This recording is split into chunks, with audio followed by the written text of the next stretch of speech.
बाहर के देशों में जो शिक्षा व्यवस्था है वो लोग हमारे ही तरफ से सीख कर गए हैं, भारत से ही सीख कर गए हैं। नालंदा विश्वविद्यालय से, विक्रमशिला विश्वविद्यालय से, तक्षशिला विश्वविद्यालय से ही सीख कर गए हैं। तो वो लोग अपने व्यवस्थाओं को ठीक किए हैं, हर व्यवस्थाओं को ठीक किए हैं। वो ऐसे ऐसे किताब लेकर गए हैं हमारे इलाके से, जो किताब वो लोग बहुत सिक्योरिटी के अनुसार छुपा कर रखते हैं।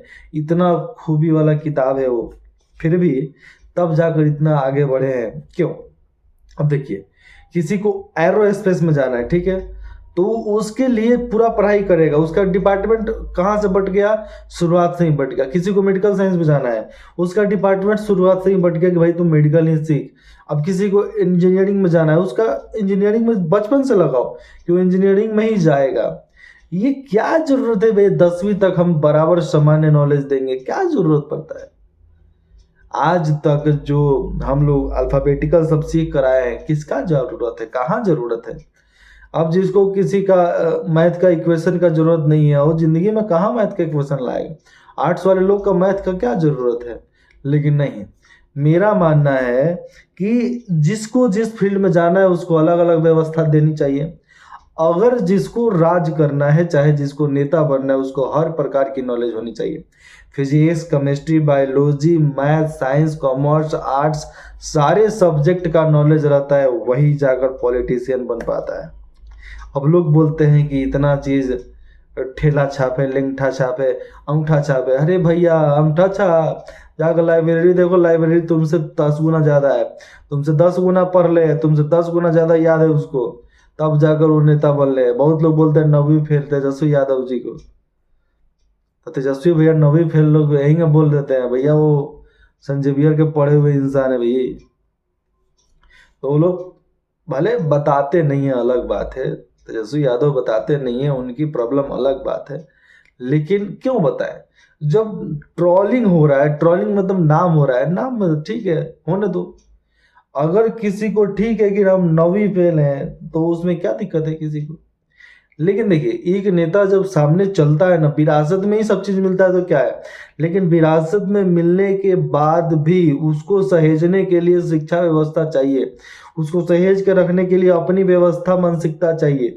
अगर सब चीज है तो ही जाकर आगे कुछ बढ़िया तरीके से किया जा सकता है।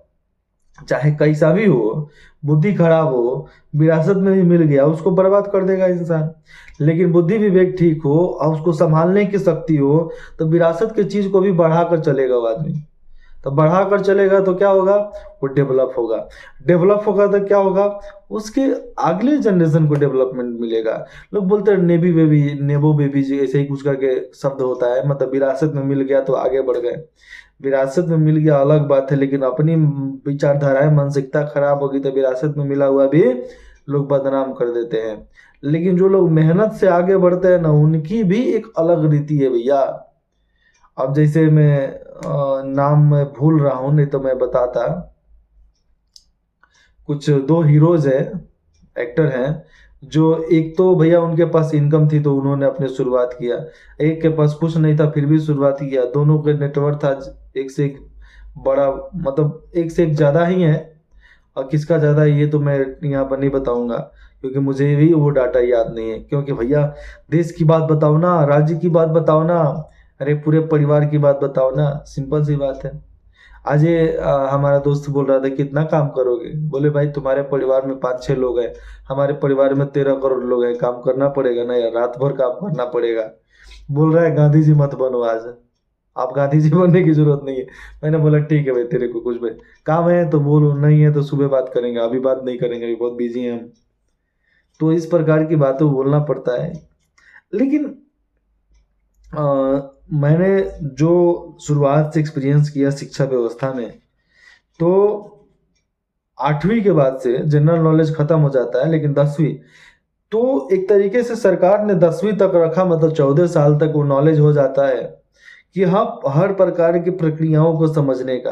क्लास 12 के बाद अपने स्पेस को बदल लीजिए, आपको जिधर जाना है उधर जाइए, लेकिन उस प्रकार का व्यवस्था भी नहीं है। अब देखिए, हमको अगर सिविल लाइन में जाना पड़ेगा, मतलब सिविल इंजीनियरिंग में जाना पड़ेगा, तो फिजिक्स, केमिस्ट्री, मैथ तो पढ़ना अनिवार्य है।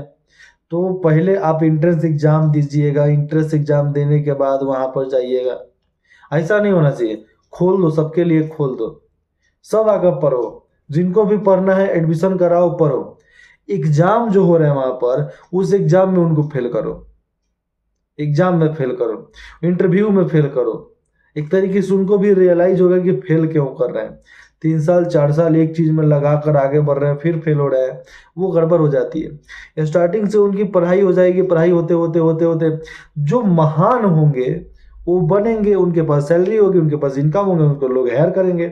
लेकिन जो घटिया क्वालिटी के होंगे, मतलब जिनको पढ़ाई लिखाई से कोई दूर दूर का नाता नहीं है, उनको कॉलेज से तुरंत सस्पेंड कर दिया जाए। तो इस प्रकार की व्यवस्था करेंगे तो ये पार्टीशन अलग हो गया। मैं किसी को मेडिकल साइंस में जाना है तो पहले नीट देना पड़ता। बात है कि भैया पैसा, नीट दे देने के बाद सरकार पैसा देती है। इंजीनियरिंग का इंजीनियरिंग का क्या बोलते हैं वो, नीट और एक IITN कुछ ऐसा ही करके है, मैं भूल रहा हूँ अभी। तो उस एग्जाम को निकालने के बाद सरकार पेमेंट करती है आपके पढ़ाई वढ़ाई के लिए, आपका रैंकिंग के हिसाब से आपको कॉलेज मिलता है, गवर्नमेंट कॉलेज मिलता है। तो गवर्नमेंट कॉलेज मिले इसलिए तो यहाँ पर ये एग्जाम सुविधा है। तो ठीक है, हर चीज़ की एग्जाम सुविधा है, लेकिन शुरुआती से जब आप पढ़ रहे हैं तो आपसे उसका एग्जाम नहीं निकल रहा है।